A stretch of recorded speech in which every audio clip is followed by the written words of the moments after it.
What's up, everybody, and welcome back to another episode of the podcast. The full crew is back to talk about episode 5 of season 4 of the Amazon Prime Video series, The Boys. I am one of your hosts. My name is Darian Scalamoni. I am joined by Vinny Albano. Hello, hello. As well as Michael Peniston. Hey, everybody. So, a lot of stuff to talk about, boys.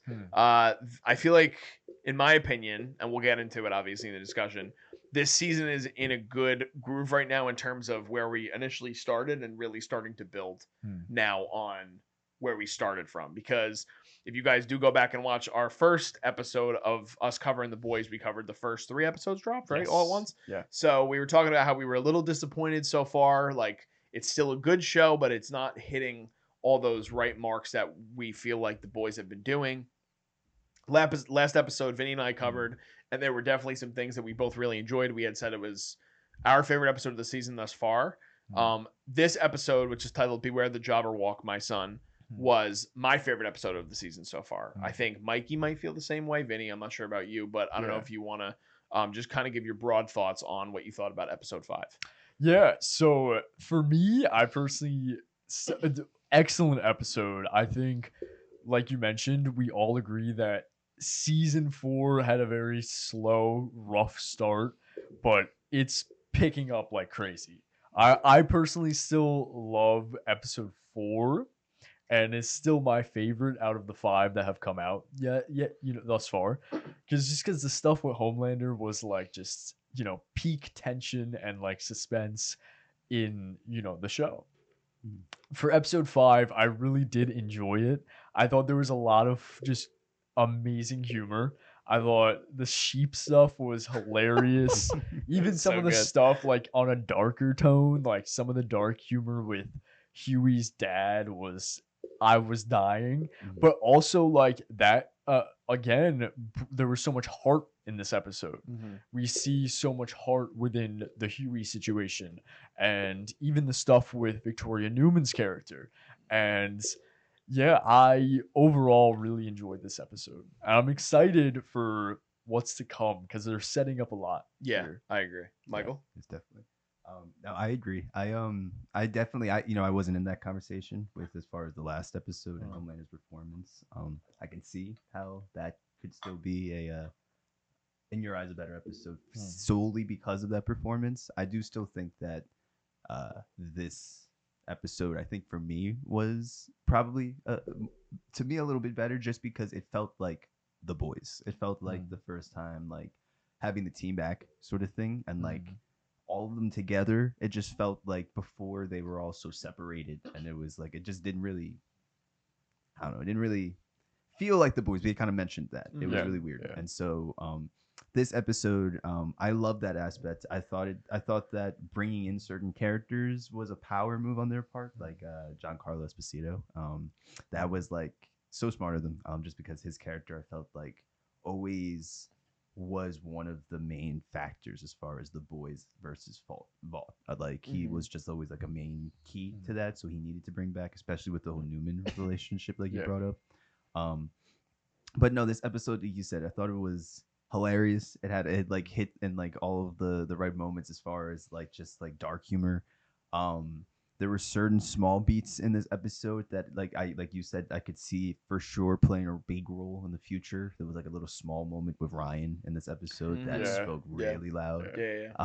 And so it's cool to see like how they're like taking in a lot of these character arts, like and like what they're doing and how certain people are looking out for certain people. And we also have the introduction of the Gen V characters, which was really cool. So I'll piggybacking off what you guys both said, my favorite aspect of what this episode did is that, and it was something I think I might have complained about last week, was that this season has been the most glaring in terms of them not being able to do the same sort of really good balancing act throughout the first 3 seasons, where they managed to touch on every single person's character in an organic way, but still keeping it all correlated to the overall story, kind of like what you said, Michael, with like bringing the team back together.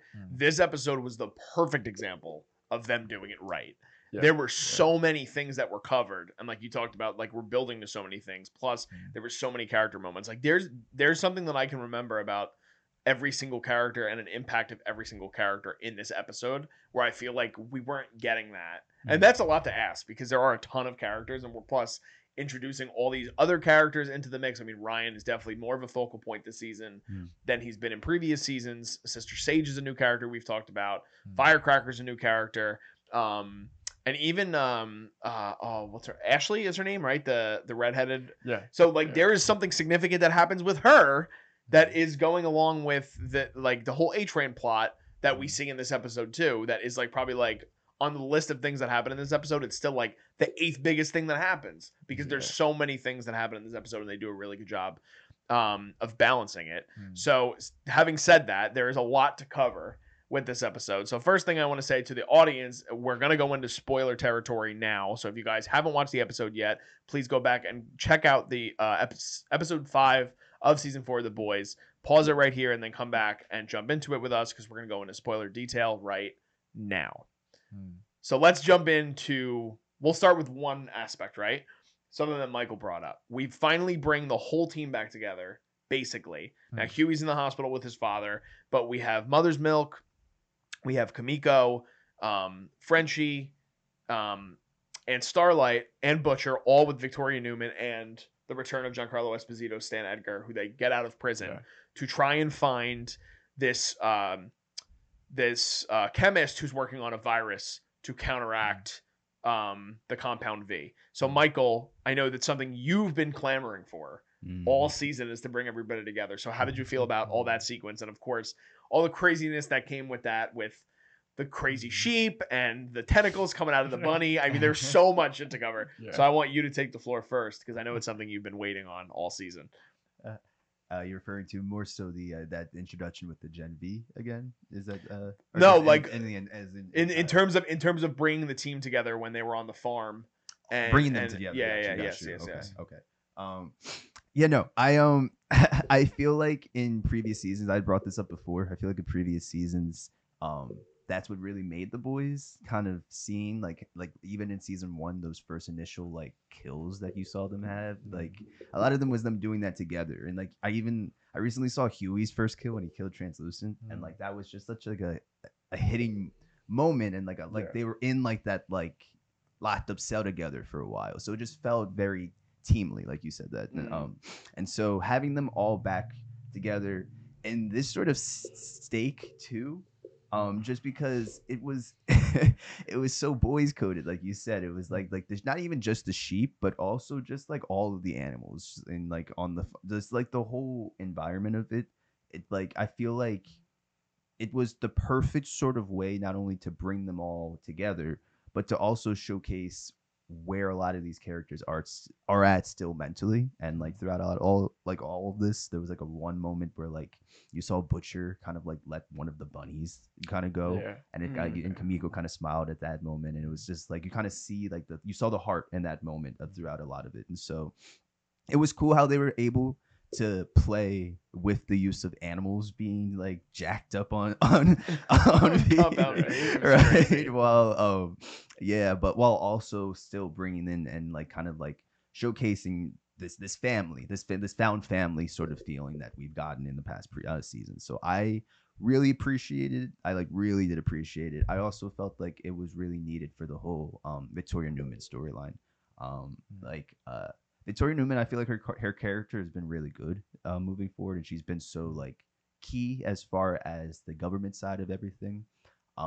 But when we first really were meeting her, and like again, all of this, it kind of came from Giancarlo's character, you know, and like he was such an integral piece of that first season and moving forward, you know. And so I don't know, I just felt like like I said earlier in this episode, bringing him back in and just being able to also not only bring the team together, but then have that dynamic in there mixed in with now the boys. It was just really cool to see, you know. Like, absolutely, Vinny. Yeah, no, I totally 100% agree. Like, I felt, I think we all agreed that there was missing connectivity in the past 4 episodes, and this definitely like was there. I want to specifically kind of move forward onto like how the boys is almost gonna quote unquote fall apart right now. Like we have Frenchie going to the police department and turning himself in. We have Butcher. The big thing for me was, we have this virus now that latches onto the compound V in someone's bloodline, but we have Butcher have that like compound V parasite within him. So is there a chance that that virus can also be contracted to Butcher and Butcher can contract that virus? We still don't know the extent of that parasite either. But that was just the first thing that came to mind for me of like, how is it was almost kind of like a dark thought. How is the boys gonna fall apart, quote unquote? Yeah. Because now specifically, I'm looking at Frenchie right now on my screen. So like, I think Frenchie and particularly with Butcher as well. I don't know if you guys want to like comment on that, but maybe this connectivity that we're feeling is temporary. Yeah, like we're leading to a darker sort of future for the boys. I would agree with that. So within the bunny reveal, which I'm glad you brought that up, Michael, because so you can see when they first enter the lab that the bunny is being shot with V, and so Butcher lets the bunny out, the virus, I guess he's being injected with, right? Because then he lets the bunny go, and the virus kills the bunny, and then the parasite kind of shoots out of the bunny when he finds the bunny dead in the woods. So that is very reminiscent of what is living inside Butcher that we've seen sort of crawling throughout his body this season. And we still have that moment where we don't have an answer. I know we speculated on it last week about what happens with Ezekiel, where Butcher blacks out and then he wakes up and then Ezekiel's dead. And I think I had speculated that I thought it might have been Ryan. I don't feel as confident in that theory. I just thought it was maybe a fun theory. I do think it's probably maybe the parasite that was refusing to die that made something happen, like it was saving Butcher and itself from dying in that moment. But I do think it's interesting because I think that if that is what he's seeing happen with the bunny, like the same thing might happen with him if he injects himself with this virus to sort of counteract his brain tumor and get all the things that are happening because of the V inside of him. So I'm leaning towards Butcher maybe dying this season. Like I have a feeling that he might not make it out of this season. I think it would be very interesting to see how they would progress forward with the boys team without him and taking down Vought in general. Maybe they don't take down Vought in the end. I mean, if this is like the second to last season of the show, and we know there's going to be spinoffs, like you brought up Gen V a little bit, and we'll get into that. There's going to be other things that are happening. So maybe the boys don't wind up winning. Which I wouldn't. I've never read the comic, so I don't even know where it ends. The comic. I've heard though ends. They're like far removed from what the comic was. Far. Yeah. So, but I agree, Vinny. I think that we could begin to see the downfall. Frenchie, giving himself up is something that I think it was heading that direction anyway. But then plus we have Starlight's powers not working. And she's got a major anger problem. Punching Neuman was something where I was like, holy shit, what did you just do? Like, so there's a lot of, like I said, there's a lot that even in the that one side story in this episode, there's a lot there that you're getting from that. And then we even get something that I think also probably gets swept under the rug a little bit in that whole scene with all these characters. They go back on their plan, the boys, in terms of saving Stan Edgar, and they get him back in a car, and then Victoria Neuman saves him. So there's going to be more to that, like Michael had alluded to. Like, we're going to start to see more about the repairing of the relationship between Neuman and Stan Edgar, and I'm curious again what impact that might have on the Seven and all the stuff happening with Homelander too. So there's a lot. There was a lot even within that scene. For the fun stuff, I mean, we get these killer sheep flying in midair, like freaking out. I also thought the chickens was so great, like so crazy, and just like what like crazy boys gags to like see these chickens just bursting through people's chests. Like it was insane. And I also thought it was so funny. Like we're so focused on the crew for so much of those farm sequences, and then all of a sudden there's some random agency woman. Did you notice this? Yeah. You noticed this, The right? one that died. The one that dies. So like they're all. I'm thinking to myself, like, is someone maybe gonna like eat it here? Because I feel like it would be very boys-esque to just have somebody maybe die here with the sheep. And instead, there's like some government woman that's there with Newman who like you don't see at all again. And then she like tries climbing over the fence and she's thrown up in the air by the sheep. Oh, and, like, ripped apart. yeah. And I'm like cracking up. I remember that. So I don't know if you want to talk about the hilarity of all that, that crazy sequence. I don't want to like jump around too much, but for me, the biggest laugh was, Huey's father now has Compound V, and he almost gets like Kitty Pryde from X-Men, like can phase through walls. And he's also like, he got shot up. They make a point of like, he was essentially brain dead when he got shot up.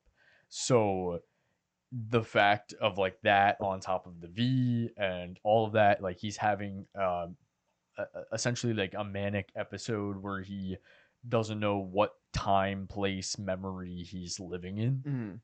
And we see him just running through hospital rooms. And I got the biggest laugh when we cut to this random patient who's like flirting on a female nurse and like, oh, let me take you out. And then Huey's dad is running into the room, like flailing his arms, like screaming. And Simon Pegg is like perfect too, because he's so hilarious naturally.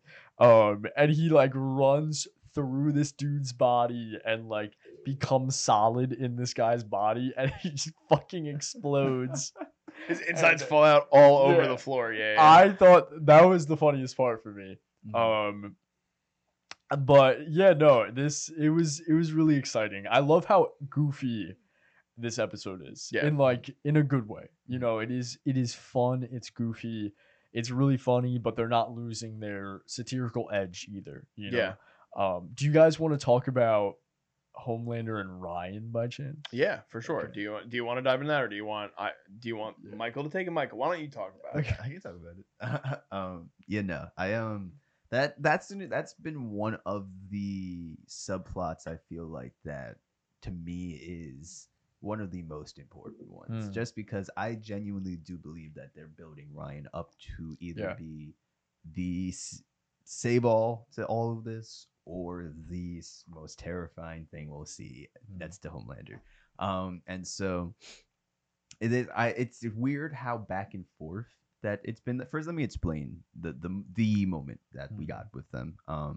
There was a moment where you actually see now Homelander attempting to really try and be a good father. And in this version of it, being a good father is him actually listening to Ryan and him trying to hear exactly what it is he wants in being Ryan and being this new superhero. And he does that, but it's crazy because Ryan tells him that he actually wants to save people, and he hears them out, but somehow he's still able to manipulate him in some way and twist this. And so we get this moment where I forget which girl it was exactly. But she was basically being like harassed by. Yeah, it's one of the women working at the convention that is also working. Like, she's being harassed by the director of all these VCU films, as they're called, the Vought Cinematic Universe.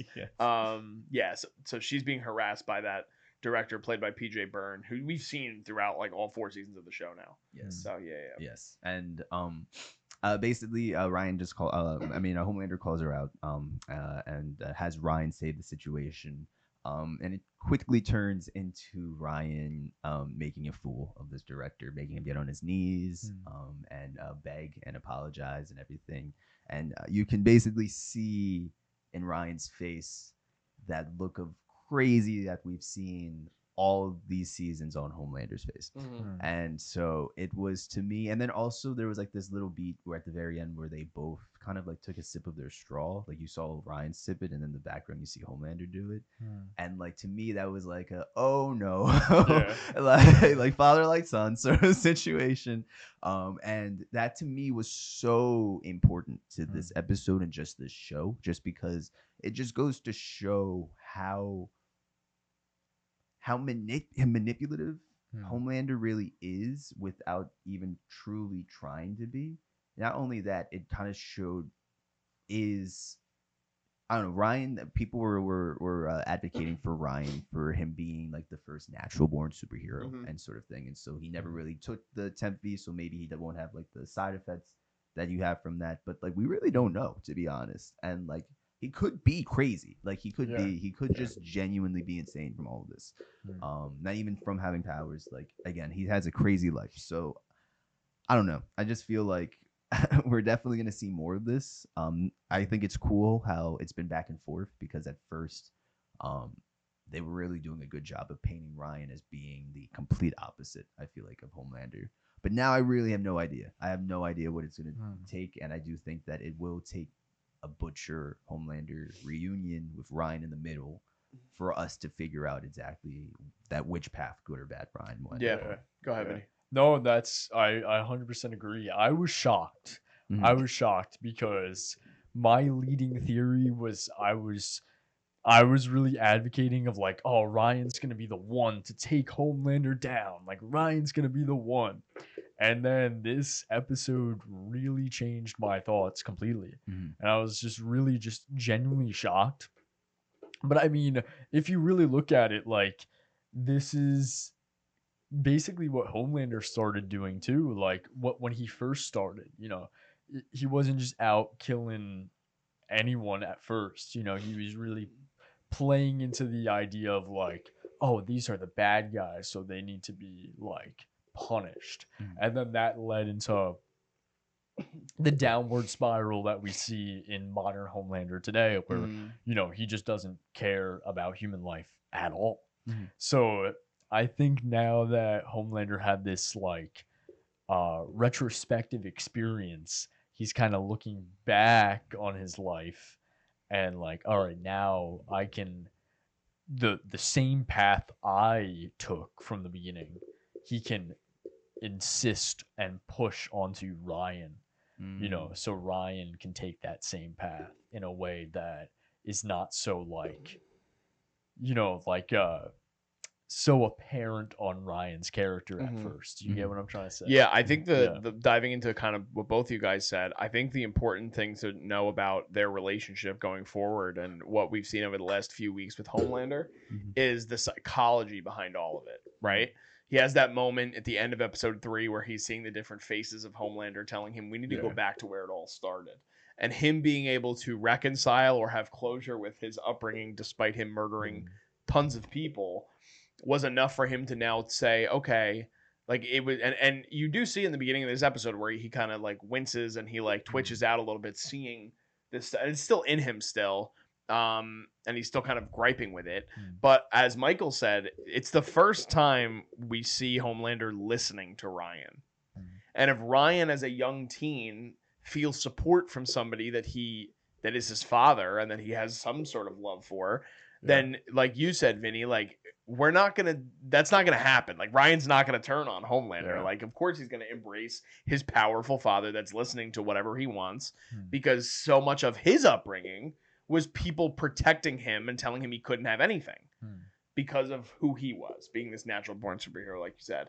So I do agree that I think the Homelander and Ryan storyline is going to be the most intriguing for the conclusion of this series, because who knows where we're going to go now at this point. Like we had, what was it, episode 2 or 3 where Butcher has an opportunity to kill his kid.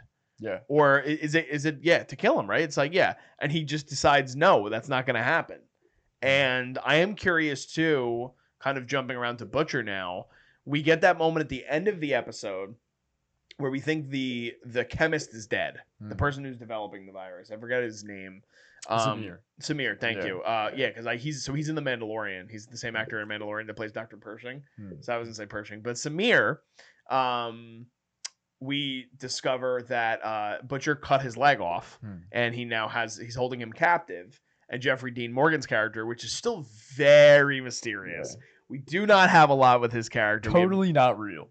Yeah, it has Yeah, to be, right? totally Like not totally real. is not real. Yeah. I don't think you saw. There was a moment where, like, at the very end of the episode, what's his name? Samir. Samir. Yeah. Where he looked over and it didn't look like he He actually like saw he was it. doing he was having like eye contact with Jeffrey D. Morgan's character. I don't think he had icon. I think it was more of a look of like who are you talking to sort of Okay, situation. I have to Mhm. review it again, but Yeah. that would have been our first scenario in which the three of them are in the room together, right? Yeah. Because the other time they meet in this episode, they're in a park, but they're far removed from anybody and everybody. Yeah. Mhm. So another one-on-one kind of conversation, but yeah. So now Butcher's whole plan is that, and again, this parasite that is within him is making him do unbutcher-like things, despite the fact that he's a fucking psychopath. Like he's doing things that are uncharacteristic even of Butcher throughout the first 3 seasons. Mhm. So, what did you think about that whole Mhm. thing that we get at the end of the episode? I think it's interesting. I think Butcher is really going back into his like almost his what we see of him in the earlier seasons, that like just real edge to his character. I'm actually rewatching the scene right now because I have it pulled up on my laptop. And you're right, Mikey. Like he turns to Jeffrey D. Morgan's character and Zamir kind of does a little but doesn't like acknowledge anything. Like a weird like okay, and then like turns back to Butcher. I don't know if it's maybe out of fear, but for me, Jeffrey D. Morgan's character shows up so randomly throughout this entire episode. Mhm. We're either like cutting right into the middle of their conversation while it's already happening, or like they've already met somewhere. And then in the final episode, like Butcher pulls up in the car and Jeffrey D. Morgan is on. It's so weirdly edited where like Jeffrey D. Morgan just like there, like next to the house. Yeah, there's like a mystique to his character, Yeah. obviously. Michael, Yeah. did you have anything? I Because I know you had theories. You were talking about this from the first episode. yeah, I remember it. I definitely still don't think he's real. I also think that it's just like it just makes so much sense only because we've seen him interact with Becca. So that's like we already know that he clearly is seeing people who aren't there. Yeah. You know. I just think that in the event with this, I do think that Jeffrey is playing a role in the parasite. They both are. All of this has to do obviously with the parasite, but I do think that in terms of storytelling and character wise, I think that Jeffrey is being used, like you said, almost like to bring out that old Butcher. But to bring out, like, I'm trying to figure out the best way to just like say what I'm trying to say. I feel like it's gonna bring out the old Butcher, but worse. Yeah, And I do think that there is with now the parasite, with Jeffrey kind of being like attached to that parasite, but then also like a devil on his shoulder that's bringing him back into that lifestyle. I do wonder if Butcher at this point, I think that there's a strong chance that Butcher could become a supervillain moving forward. That's personally what I think. Yeah. Is there's a good chance of it. And at this point, especially because I didn't really get to talk about that whole moment. I was in with the episode where you saw that whole thing that happened with Ezekiel.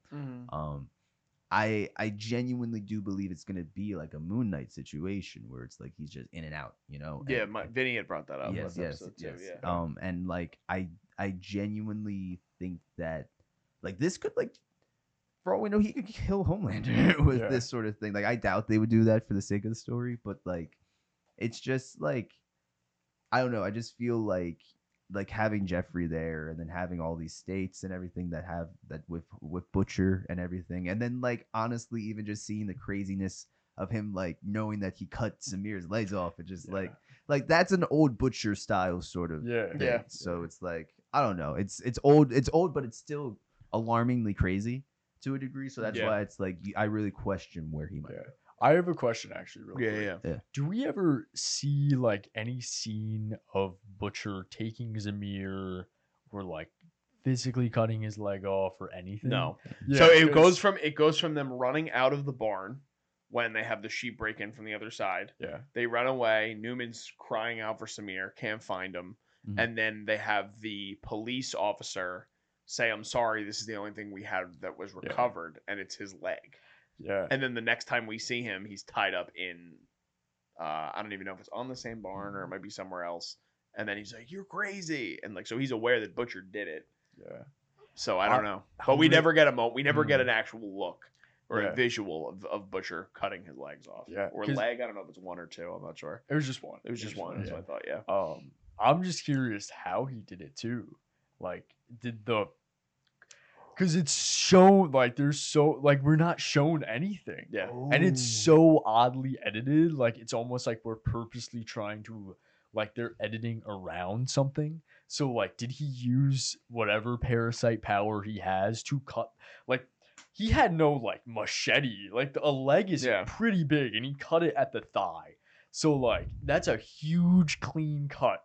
So it's like he didn't have any like machete around unless he found like a barn instrument, right? But like I don't know. Like for me, like when I saw that, I'm immediately like, did he just use powers to like cut him and like take his body away, lock him up somewhere, and like without the rest of them knowing that he was gone? You know? It's kind of crazy. Yeah. Crazy. I mean, we're hopefully gonna get some of these answers as the season sort of wraps up. Yeah. With the remainder of the season, there's a couple other things I wanted to talk about. The first thing we touched on a little bit, but I want to talk about Hugh dying, Huey's father passing away, and all the stuff that happens with him. First of all, love Simon Pegg as an actor. I think he does tremendous work in this episode because you see so many different spectrums of his performance in this. You see comedy, you see the emotion, you see raw drama with like the scene leading up to his eventual death. So I wanted to give him a shout out because I thought he did such a great job in this episode. And we finally get some real depth with Huey again, which has been a while. We haven't really gotten anything with Huey this season. So what did you think about sort of everything that happened with Hugh? Obviously getting injected with the V, having the reaction, and then he almost killed his wife. So he almost ended up killing Rosemary DeWitt's character. So what did you think of the Huey and Hugh storyline this episode? Yeah, I have two major things to comment on that. One, like, loved it. I really enjoyed seeing the emotion, like the line of I think Huey has said this line before, but with the gravity of the situation, I adored the whole like, no, you're my hero, Dad. Mm-hmm. And then he doesn't even recognize him. He's like, you're not Huey. Like Huey's 11, right? Because he's in that state of like that manic episode. And that hit. I was like, damn, right? And even like them passing on Hugh into the afterlife was very emotional. How they were just kind of talking about like, oh, we'll go someday, right? They're talking about vacationing. I forget where. I think the museum where the Da Vinci Code takes place. Yes, yeah. I love that. I'm excited to see how this is going to play a part in Huey's growth moving forward. If this is going to be a big part into possibly seeing a more like harder edge Huey maybe, or more like I don't even mean like edge in terms of like edgy, but more of like a reinforced like Huey, where he's a little bit more emotionally tougher, I guess you could say. Yeah. Or maybe it's the opposite, where like this really takes a toll on him and he can't do, stuff with the boys because he still has that thought of like, damn, like I had to let my father go like that. Yeah. Second thing, and the big thing that I wanted to bring up, is Huey's mom is super suspicious this entire episode. From like we get a confirmation that she was the one that inserted the compound V into his like IV line. I don't know. I found her super suspicious, like from her performance to like the nuances of her character. Like, oh, it fell out of your pocket. I thought that's what you wanted to do. Like, I don't know. I don't know if you guys want to comment on that, but I'm really like, I don't know about her character as of right now. So I want to comment on the first part first. I don't have much to say on the second part because I do agree. I just have no theories in terms of where they're going to go with it. Yeah. The first thing in terms of Huey as a character and the growth that comes from the loss of his father, I think it's going to be very impactful on Huey. Way more like we haven't seen so much of Huey this season, and I think Huey's going to get a big hero moment in the end of the season. Yeah. And I was seeing online in some of the recaps that they were showing, and I thought this was such a great callback to season 1, if you guys even remember this. But so much of, again, the core of how this whole storyline unfolds starting in season 1 is that Huey's girlfriend dies because A-Train just kills her by running through or whatever. And his initial plan is to file a lawsuit against Vought. That's how this whole thing starts. And Hugh says to him straight up, "You don't have the balls for it." Like literally says to his kid's face, like, "You're not tough enough." And Huey has that moment right before Hugh passes where he's like, "I'm gonna be okay. Yeah. Like it's okay for you to let go. Like I've reconciled with everything. I've reconciled with the fact that you're gonna go, and I have to live with that, and that's okay." Which is the exact opposite of what we've seen from the moment Huey finds out that Hugh is in the coma, when he goes into the hospital. So I think and Jack Quaid, I think, is like the emotional core of this whole show. And it's sometimes unfortunate that he's not given as much credit for that, because I mean, obviously like the comic characters, the superhero characters of Butcher played by Carl Urban and Homelander by Anthony Starr, like obviously they're major standouts. Like the whole show also operates on a deeper level because of them for the whole superhero-esque-ness of all of it. But Jack Quaid, I think, is so good in this show. And this episode was another great example of that. So I just thought that was a really cool full circle moment from season 1 to season 4 that we got with Huey's character, to go off your first point, Vinny. The second thing, like I said, I don't know what is to come of Rosemary DeWitt's character who plays his mother. I know that I would agree with you. I think that there's it's just not adding up. First of all, she works for Vought. We know that. Yeah. And there has to be something to that. I don't know what's going to come with that, but I am curious on what the reveal is going to be. Or you know what? Maybe it's a complete misdirect. Yeah. Maybe they're purposely trying to misdirect us by just implementing her in a normal way. She's going to come in as a guest star, and then that's going to be the end of it, and it's going to help Huey on his journey as well. I don't know. Michael, did you have anything on kind of any of the stuff we talked about? Yeah, I have thoughts, and I do have a theory that they could kind of go off of with this whole thing. I thought that I do think that the Simon Pegg portion of this all was for sure the most hard hitting that honestly I've seen from the boys in a while. And it's kind of crazy knowing that like homie laid in a bed the past couple episodes, and then out of nowhere now just like is delivering like this powerhouse of performance in all areas. That just kind of is a testament to Simon Pegg just being his performance of an actor. But I feel like you guys said, I agree.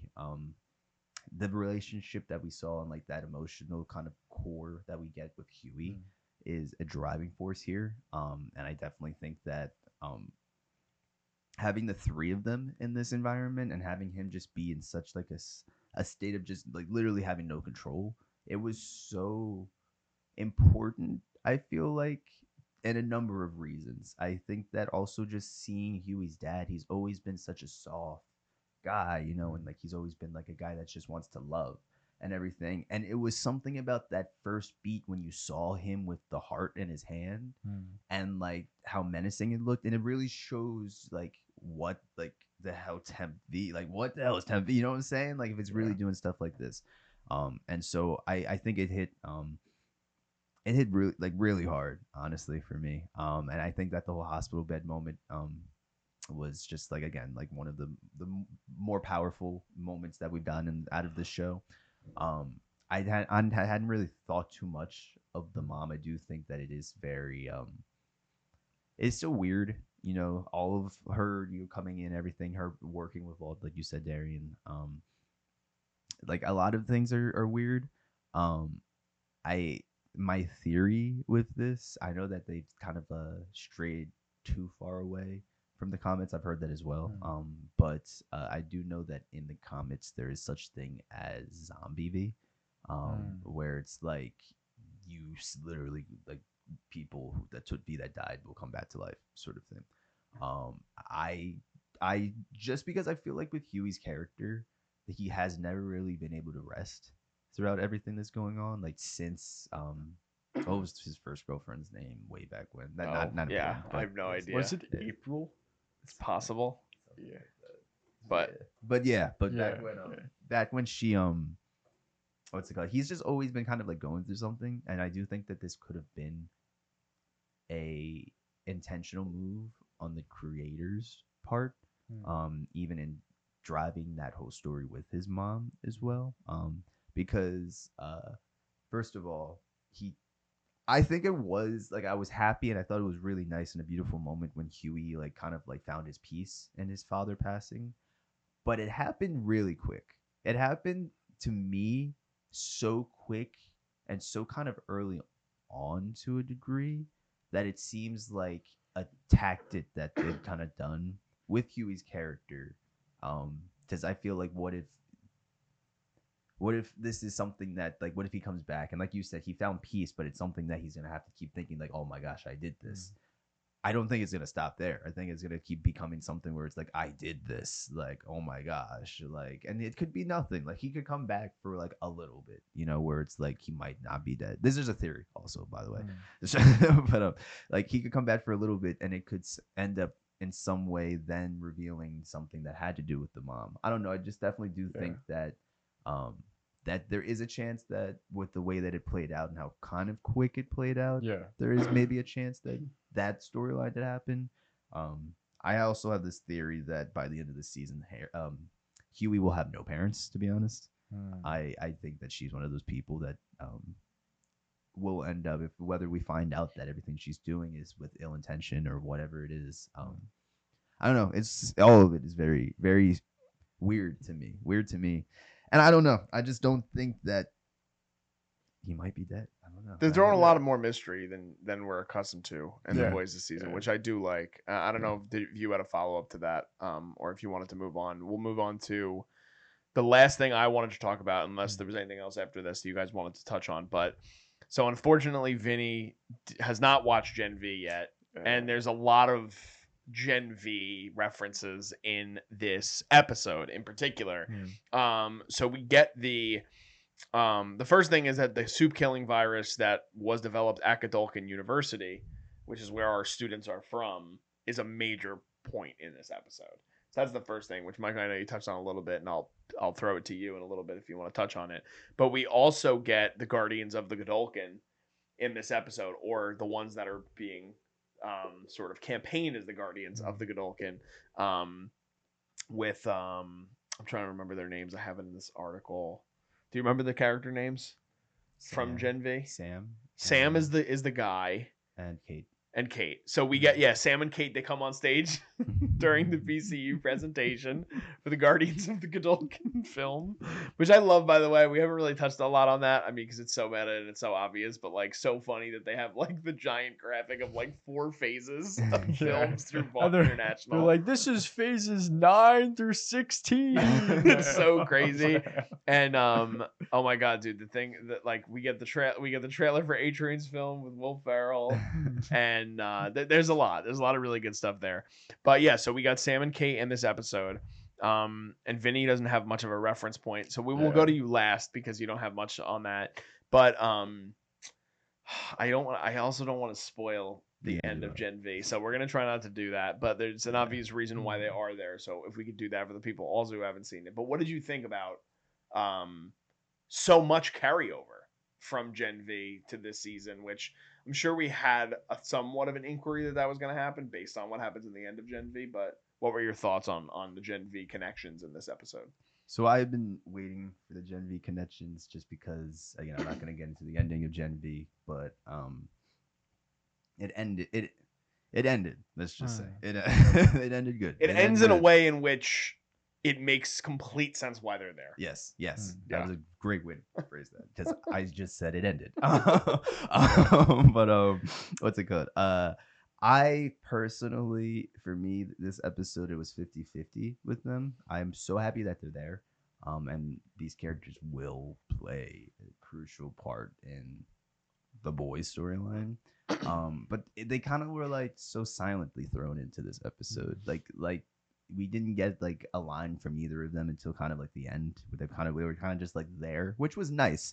It was nice just having them there, knowing that like okay, they're in this presence.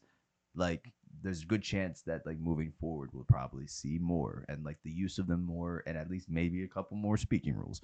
But at this point, like you didn't really get to see too much of their characters. So for anybody coming from a position like you who hadn't seen Gen V prior to this wasn't any sort of indicator, I feel like, to a lot of people that like just how important these characters are. That they're you know? very interconnected. I think Yes, is a good yeah. way of putting it, in which like Michael had alluded to a little bit, like we're within this overall arc of what the boys is as a universe.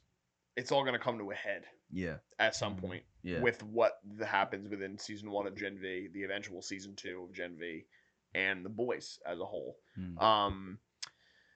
Again, I highly recommend Gen V. If anyone, Yeah. I know you want to watch it, Vinny, but for if whoever hasn't watched Yeah. Gen V, you definitely should. There's even more of an indication that you should watch it now because of how important it is to the boys proper. Yeah. But I am curious on if you picked up on any of that, if you did research after the fact because you were like, who the fuck are these people that are getting speaking roles? Because Michael's right, they don't do it in a way where they're like, you need to know exactly who these people are. They just introduce them as other heroes, and we have a lot of heroes that are thrown at us throughout the 4 seasons of the show where they're like referenced once or they'll appear in one episode. I mean, Herogasm has so many different heroes that you like. If you saw another one of the characters from Herogasm and they didn't stand out to you, they could be in another episode and you would just think they're a random person that's a soup. You know? So what did you think about seeing Kate and Sam for someone who hasn't seen Gen V? Yeah, well, first off, I apologize. I haven't seen Gen V yet. It's okay. It's okay. I know I've been really meaning to watch it. I'll probably start tonight. He's like, now I need to watch it tonight. Just because like I was under the impression you didn't need to watch Gen V. I remember looking up online, and I think one of the showrunners said like, oh, you don't have to watch Gen V. However, I didn't feel lost in any way. Like I understood like because they said like, oh, these are the 2 students from Godolkin, so I knew like, and I've seen them too, like in trailers or whatever. In trailers and like clips and stuff. So I knew they were from Gen V, but I think the episode for someone who hasn't seen Gen V does a great job of like establishing exposition without the need of like, you know, having to watch it per se. Like these characters, they're there. I don't know if, you know, I know you guys are theorizing that they might play a big part. As of right now, as someone who hasn't seen Gen V, it's like, okay, cool, right? A little cameo, I guess. Yeah. For the virus stuff, Amazon has like the recaps, and they had a Gen V recap in this episode, so I was already like caught up on the virus stuff like immediately. And then also Butcher says like, oh, at Godolkin they were, you know, like doing this and creating this virus that latches onto the V in the blood. I don't really have much other comment. I wasn't lost. Yeah. But yeah, I guess I gotta watch Gen V because now it's interesting. Yeah. I didn't know There's how... a different layer for you now. Yeah, I think the cool thing was that they implemented them on the back half of it where they're literally in the room with the 7. Mm-hmm. That added a severity to me where I was like, there's a lot of people that are never in this room unless they're named Ashley. Yeah. You know what I mean? Like, I was like, nobody's ever in the room. Yeah. Like the what is it in the Great Hall of Justice or whatever for the Justice League, right? Like, it's only the people that are in the 7 that are usually in that room. So the fact that they were being welcomed in that room by Homelander, I think speaks volumes to what their impact may be going forward. Yeah, there was also in the previous episode, and I do like how they're subtly doing this. There was a beat where I think you're like flipping through like the chant, like they're good for like you know like those the moments. cameo things like that. Yeah. And there was a moment where you saw just like a quick commercial of some characters who also appear in Gen V. Yeah. The news report you're talking about, right? The news report. Yes. With Chance Perdomo's character and the rest of the major characters that have disappeared. Yes. Not that that's like a spoiler, sort of.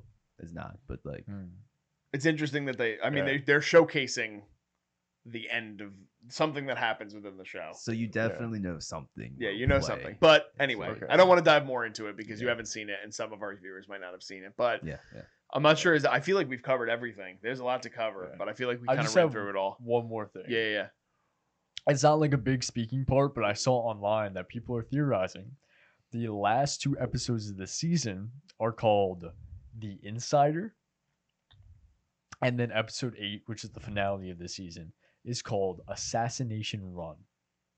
So people are speculating that this is going to be an A-Train versus Homelander battle. Because that's the Insider being A-Train, and then Assassination Run. You know, obviously A-Train is the speedster. I just wanted to bring that up. Well, 'cause do I we saw think it. do we think A-Train's making it out of this season? Because I don't feel confident. I don't think he's surviving. Yeah. But I think he's gonna have a major impact on what happens next. Yeah. I would think so too. I still think that a lot of people are dying. I think just hearing the title Assassination Run, there's probably going to be a couple for sure. Yeah, I would agree with that. I Yeah. think that what I am really happy about, just to wrap up our thoughts, is like kind of how we started in the beginning. This show is starting to build momentum in the right ways, which I think is really good because you don't want to be at this point for the lack of, I mean, I know you guys don't watch it, and Mark and I talk about this all the time. If anybody's watching this and watches The Acolyte comes at a point where now they're more than halfway through the series, and it's supposed to be this big, impactful episode, and it's just like it's the best episode of the season, and it's still underwhelming. Yeah. And with The Boys, it's building in this really natural way. And like we had talked about, there was so much in this episode that was done so well. Like everybody got their flowers. Even every character, with maybe the exception of Kamiko, who got a lot in the previous 3 episodes, has a moment that is something that is going to be impactful going forward. I mean, even Mother's Milk has that scene with his daughter, where you're seeing Todd's influence, and even Mother's Milk with his violence on how that's kind of playing onto his daughter. So almost every character within this episode, and we didn't touch on too much on Frenchie or Starlight or Mother's Milk, but there's so many characters, it's hard to touch on everything. But I'm really excited going forward to see what we get out of these final 3 episodes this season. I'm pumped. I'm hyped up. But hope you guys enjoyed this episode. Please be sure to comment your thoughts in the comments. Let us know what were some of your favorite parts of this episode. Let us know your theories. Again, we talk about this every week, but we love theorizing in this Boys series talk. So we'd love to talk about that stuff with you guys in the comments. Mikey will respond to you. Vinny will respond. I'll respond. We love to have a conversation. So please be sure to comment on this video if you can. Give it a like. And if you can subscribe, you're on the road to 500 subscribers here at the Culture Wave Media Network. And we're covering a ton of things right now. The Boys, like I said, The Acolyte, House of the Dragon. We're going to have our review of The Bear coming out next week. So please be sure to check that out if you can as well. Plus, tons of movie reviews. Vinny and I and Zach just did The Bike Riders. Vinny's going to be doing Kinds of Kindness. Mikey and I were just talking before this about Deadpool and Wolverine. We got the final trailer today. So very excited for that coming up in a month. And we're going to cover all that for you guys on the channel. So please be sure to subscribe if you can. You could also follow us on social media. We're at Cinema Wave Media and at _Culture Wave Media on Instagram, as well as at Cinema Wave Media on TikTok and Threads, and Culture Wave on Facebook. Just signing off, I am Darian Scalamoni. And I'm Vinny Albano. I'm Mikey Peniston. And we'll see you guys next time. This is The Culture.